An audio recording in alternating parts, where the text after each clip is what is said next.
आप सभी लोगों का बहुत बहुत स्वागत है। आज की हम इस क्लास में बीएससी फोर्थ सेमेस्टर की इस क्लास में हम एल्डिहाइड यूनिट को पढ़ रहे हैं और यहाँ पे हमारे पास लेक्चर नंबर 10 है। ठीक है, जिसमें हमारे पास एक बहुत बहुत ही इंपॉर्टेंट हम आज टॉपिक डिस्कस कर रहे हैं और हमारा टॉपिक ये बहुत इंपॉर्टेंट रिएक्शन है। इसको अच्छे से आप लोगों ने पढ़ लेना है। This is very important reaction. Reaction का नाम है म्यूनिक, म्यूनिच या म्यूनिक बोलते हैं रिएक्शन। हम तो म्यूनिक रिएक्शन को पढ़ने वाले हैं। तो क्वेश्चन कैसे पूछते हैं? वो क्वेश्चन पूछते हैं म्यूनिक बेस क्या है, म्यूनिक बेस क्या है, ऐसा क्वेश्चन पूछेंगे। फिर पूछेंगे इसको प्रिपेयर करो भैया, म्यूनिक बेस को प्रिपेयर करो और इसका मैकेनिज्म लिखो। ये आपका क्वेश्चन आएगा। ठीक है, तो क्वेश्चन आएगा म्यूनिक बेस क्या है, इसका प्रिपरेशन क्या है, और हम इसका प्रिपरेशन क्या है और इसका मैकेनिज्म क्या है वो आपसे पूछेंगे। यानी कि आपसे वो इनडायरेक्टली म्यूनिक रिएक्शन पूछ रहे हैं। आपसे क्या पूछ रहे हैं? म्यूनिक रिएक्शन पूछ रहे हैं। ये एक नेम रिएक्शन है। नेम रिएक्शन बहुत इंपॉर्टेंट होती है, एग्जाम में आने की उसकी पूरी पूरी संभावना बनती है। तो आपका पूरा ध्यान इसमें होना चाहिए, आप बिल्कुल ध्यान लगा के सुनिए। तो म्यूनिक रिएक्शन, म्यूनिक बेस जब भी पूछेंगे, म्यूनिक बेस का प्रिपरेशन पूछेंगे, तो यानी कि आपको क्या पूछ रहे हैं? वो म्यूनिक रिएक्शन पूछ रहे हैं। ठीक है, तो म्यूनिक रिएक्शन क्या है उसको हम समझते हैं। उससे पहले म्यूनिक बेस किसको कहते हैं? भैया म्यूनिक बेस किसको कहा जाता है ये हम आपको पहले समझना होगा। क्योंकि म्यूनिक रिएक्शन क्या है, अगर कोई मेरे से बोलेगा म्यूनिक रिएक्शन क्या है, तो मैं बोलूंगा म्यूनिक रिएक्शन वो रिएक्शन है जिसमें म्यूनिक बेस बनता है। ठीक है, म्यूनिक रिएक्शन वो रिएक्शन है जिसमें म्यूनिक बेस बनता है। अब तो म्यूनिक बेस किसको बोलते हैं? तो म्यूनिक बेस क्या है प्यारे बच्चों, उसको देखेंगे। तो म्यूनिक बेस क्या है? तो म्यूनिक बेस क्या है? अगर आपसे म्यूनिक बेस पूछेंगे म्यूनिक बेस क्या होता है वो समझ लेते हैं। तो म्यूनिक बेस यहाँ पे आंसर लिखा है कि Munich base is a beta amino ketone. Beta amino ketone को म्यूनिक बेस कहते हैं। तो भैया क्या होता है ये बीटा एमिनो कीटोन, जरा इसका स्ट्रक्चर देख लेते हैं।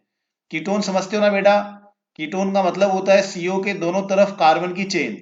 ठीक है, यहाँ भी कार्बन की चेन होगी, यहाँ भी कार्बन की चेन होगी। ठीक है, ऐसे करके दोनों तरफ कार्बन की चेन होती है। सीओ के दोनों तरफ कार्बन की चेन होती है। तो इसको हम क्या कहते हैं? कीटोन कहते हैं बच्चों। ठीक है, सीओ, सीओ जिस कार्बन से जुड़ा होता है उसको अल्फा कार्बन कहते हैं। ठीक है, उसके बाद एक और कार्बन बनाना है आपने, बीटा कार्बन। ठीक है, आपने क्या बनाना है? पहले तो कीटोन बनाओ, सीओ बनाओ, सीओ के बाद एक अल्फा कार्बन बनाओ, फिर एक बीटा कार्बन बनाओ, और बीटा कार्बन से एमिनो ग्रुप जोड़ना है। एमिनो यानी कि नाइट्रोजन जोड़ना है। नाइट्रोजन जोड़ो और उसके साथ दो कार्बन की चेन जोड़ दो। नाइट्रोजन तीन बॉन्ड बनाता है, ध्यान रखना। ठीक है, एक बॉन्ड, दो बॉन्ड और तीन बॉन्ड। तो नाइट्रोजन तीन बॉन्ड बनाता है। ठीक है, तो ये वाला जो कंपाउंड मैं यहाँ दिखा रहा हूं आप लोगों को, ये कंपाउंड आपका क्या है? तो बीटा पोजीशन पे क्या है? Amino group. इसको एमिनो ग्रुप कहेंगे। ठीक है, तो बीटा पोजीशन पे क्या है? Amino group. तो बीटा एमिनो कीटोन, इस कंपाउंड को हम कहते हैं, इस कंपाउंड को हम कहते हैं म्यूनिक बेस। ये वाला कंपाउंड जो होता है बीटा एमिनो कीटोन, इसको म्यूनिक बेस कहा जाता है। और इसी का प्रिपरेशन, इसी के बनने की प्रक्रिया को हम क्या कहते हैं? म्यूनिक रिएक्शन कहते हैं। तो म्यूनिक रिएक्शन क्या होती है? म्यूनिक रिएक्शन वो रिएक्शन होती है जिसमें बीटा एमिनो कीटोन बनता है। जिसमें क्या बनता है? Beta amino ketone. क्यों कहा भैया इसको beta amino ketone?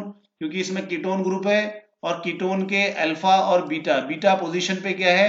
Amino group है। एमिनो मतलब नाइट्रोजन वाला ग्रुप है। ठीक है, नाइट्रोजन और कार्बन वाला, कार्बन की चेन वाला ग्रुप है। तो ये हमारा क्या हो गया? ये हमारा बीटा एमिनो कीटोन हो गया। इसको म्यूनिक बेस कहता है। फिर बनता कैसे है, असल में कैसे बनता है, इस रिएक्शन में होता क्या है? तो यहाँ पे ये आपको नोट्स दे रखे हैं, ये नोट्स समझ लेना।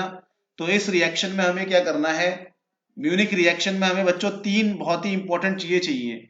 म्यूनिक में हमें तीन इंपॉर्टेंट चीजें चाहिए। नंबर 1, नंबर 2 और नंबर 3, ये तीन चीजें याद रखना भैया। ठीक है, तो सबसे पहले हमें एक ऐसा कीटोन चाहिए होता है, हमें सबसे पहले एक ऐसा कीटोन चाहिए होता है जिसमें अल्फा कार्बन पे कम से कम एक हाइड्रोजन हो। कम से कम एक हाइड्रोजन तो क्या होना ही चाहिए। ठीक है, तो अल्फा सीओ मतलब ऐसा कीटोन चाहिए हमें जिसके अल्फा कार्बन पे क्या होना चाहिए? हाइड्रोजन होना चाहिए। ठीक है, ऐसे कीटोन को हम कहते हैं इनोलाइजेबल कीटोन। इनोलाइजेबल कीटोन कहते हैं ऐसे कीटोन को। ठीक है, समझ गए होंगे क्यों कहते हैं इनोलाइजेबल, वो बाद में बताऊंगा। ठीक है, उसको मैं आपको मैकेनिज्म के वक्त समझाऊंगा। फिलहाल तो आप इसको याद कर लेंगे कि हमें यहाँ पे रिक्वायरमेंट है इस म्यूनिक रिएक्शन में, 3 चीजों की रिक्वायरमेंट होती है, 3 चीजें हमको चाहिए होती हैं। नंबर 1 हमें यहाँ पे क्या चाहिए होता है, नंबर 1 हमें यहाँ पे एक क्या चाहिए होता है, एक हमें कीटोन चाहिए होता है। और कैसा कीटोन चाहिए होता है, जिसके अल्फा कार्बन में, सीओ के साथ जो कार्बन है ना उसको बोलते हैं अल्फा कार्बन, उसमें कम से कम एक क्या होना चाहिए, हाइड्रोजन होना चाहिए। ठीक है, ओके। दूसरा हमें चाहिए होता है फॉर्मल्डिहाइड। हमें क्या चाहिए होता है, फॉर्मल्डिहाइड। फॉर्मल्डिहाइड किसको कहते हैं, मीथे मिथेनॉल को कहते हैं, यानी कि HCHO, इसको फॉर्मल्डिहाइड कहते हैं। तीसरा हमको यहाँ पे चाहिए होता है सेकेंडरी एमीन, प्राइमरी या सेकेंडरी एमीन चाहिए। ठीक है, तो हम यहाँ जनरली सेकेंडरी एमीन लेते हैं। सेकेंडरी एमीन कहते हैं किसको है बेटा, सेकेंडरी एमीन कहते हैं किसको, तो एक हमें चाहिए फॉर्मल्डिहाइड, ले लिया हमने। एक हमें चाहिए इनोलाइजेबल कीटोन, ले लिया हमने। इनोलाइजेबल कीटोन यानी कि सीओ के साथ जो कार्बन है उसमें कम से कम एक हाइड्रोजन, यहाँ तो 3 है ना, तो कम से कम एक होना चाहिए, दोनों में कहीं भी, दाएं या बाएं कहीं भी। और एक हमें चाहिए सेकेंडरी कीटोन। ठीक है, ये हमारा क्या है, ये हमारा सेकेंडरी कीटोन है, लिख लेते हैं यहाँ पे, ये हमारा सेकेंडरी कीटोन कह रहा हूं, सेकेंडरी एमीन। तो एक हमको चाहिए सेकेंडरी एमीन। सेकेंडरी एमीन किसको कहते हैं, जिसमें नाइट्रोजन के साथ 2 कार्बन की चेन जुड़ी हो, वो सेकेंडरी एमीन है। और जिसमें नाइट्रोजन के साथ 3 कार्बन की चेन जुड़ी हो, वो टर्शियरी एमीन है। और जिसमें नाइट्रोजन के साथ एक ही ये भी H होता, ये H है, ये H होता, ये कार्बन की चेन होती, तो प्राइमरी एमीन।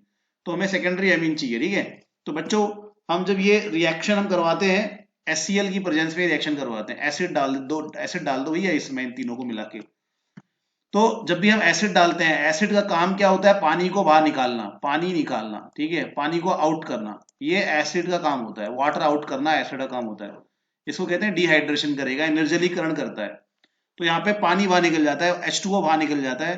तो वाटर कहाँ से बाहर निकलेगा, वाटर के लिए एक H यहाँ से निकालना है बच्चों, एक H यहाँ से, O यहाँ से, और यहाँ से एक H, मतलब ये वाला H, ये वाला H निकाल दो, ये वाला O निकाल दो। और यहाँ से इसमें मैं ऐसा करता हूँ, फिलहाल के लिए इसको मैं थोड़ा सा 3H है ना, यहाँ पे 2H लिखता हूँ, तो आपको और बेटर समझ में आएगा। तो ये यहाँ पे से हमारा, इसमें हमारे पास जो एक H है, ठीक है, थोड़ा व्हाइट से बना लेते हैं इसको। तो यह हमारे पास CH3 था ना, CH3 का एक H मैंने अलग दिखा दिया। ठीक है, तो हमें 3, यहाँ से H निकालो, यहाँ से O निकालो, यहाँ से H निकालो, तो H2O बाहर निकल गया। अब इन सभी को जिन जिन को मैंने स्टार कर रखा है, मार्क कर रखा है, इन एटम को आपस में बस जोड़ दो, तो क्या बन जाएगा, तो यहाँ बन जाएगा R। ये देखो, ये R है ना बच्चों, ये R मैंने दिखा दिया। फिर सिंगल बॉन्ड दिखा रहा हूँ, फिर C डबल बॉन्ड O, ये देखो C डबल बॉन्ड O दिखा दिया। फिर CH2, ये देखो CH2 दिखा दिया। ठीक है, फिर ये CH2 कहाँ जुड़ेगा, ये CH2 हमारा कहाँ जुड़ेगा, ये इस C के साथ जुड़ेगा, इसके साथ जोड़ दो इसको ऐसे करके, और इसको फिर ये N के साथ जोड़ दो, बस हो गया काम हमारा। H2O बाहर निकाल देना, यहाँ से H, यहाँ से O, यहाँ से H, H2O बाहर निकाल देना है। ठीक है, तो यहाँ पर हमें, तो ये हमने CH2 बना दिया। उसके बाद हम क्या करेंगे, उसके बाद हम, ये यहाँ पे हमारे पास C के साथ 2 H है, ये C के साथ 2 H है, तो ये एक CH2 और आ गया। ठीक है, ये CH2, ये वाला CH2, देखो मैं स्टार कर रहा हूँ, ये वाला CH2। ठीक है, और ये कार्बन, ये वाला कार्बन है। ठीक है, ये वाला कार्बन ये है, ये वाला कार्बन ये, और ये वाले N को, ये वाला N, फिर ये N इस कार्बन के साथ जुड़ जाएगा, तो ये बन जाएगा हमारा N के साथ 2 R ग्रुप बन गया। ठीक है, तो ये बन गया ना बच्चों हमारा, ये बन गया ना अल्फा बीटा, CO के सामने ये जो कार्बन है अल्फा, फिर बीटा हो गया। अब ये हमारा बीटा पे एमिनो हो गया, तो ये क्या बन गया हमारा, क्या बन गया हमारा, ये क्या बन गया, ये बन गया हमारा बीटा एमिनो, ये बन गया हमारा बीटा, ये बन जाएगा हमारा बीटा, ये बोलेंगे बेटा बीटा एमिनो, बीटा एमिनो क्या बनेगा, कीटोन। तो इसी को हम क्या कहते हैं, म्यूनिक बेस कहते हैं। ठीक है, अगली क्लास में हम इसका मैकेनिज्म डिस्कस करेंगे। तो ये हमारा कैसे ये रिएक्शन हो रही है, इसको हम नेक्स्ट क्लास में डिस्कस करेंगे। आप नोट्स बना लीजिए। ठीक है, what is Munich base, Munich base is beta amino ketone. भैया कैसे बनता है ये, इसको बनाने के लिए हमें चाहिए एक इनोलाइजेबल कीटोन। इनोलाइजेबल कीटोन किसको कहते हैं, किसको कहते हैं इनोलाइजेबल कीटोन, इनोलाइजेबल कीटोन उसको कहते हैं जिसमें CO के बगल में, CO के साथ, कीटोन के CO के बगल में जो कार्बन है उसमें एक H कम से कम होना चाहिए, एक H कम से कम होना चाहिए, तब इसको कहेंगे इनोलाइजेबल। मैं बताऊंगा आपको क्यों कह रहे हैं इसको इनोलाइजेबल। बस इनोलाइजेबल की पहचान है, CO के बगल में जो कार्बन है उसमें कम से कम एक H होना चाहिए, तो इनोलाइजेबल कीटोन हो गया ये। फिर एक फॉर्मल्डिहाइड ले लेंगे, यानी कि HCHO ले लेंगे, और एक सेकेंडरी एमीन ले लेंगे हम।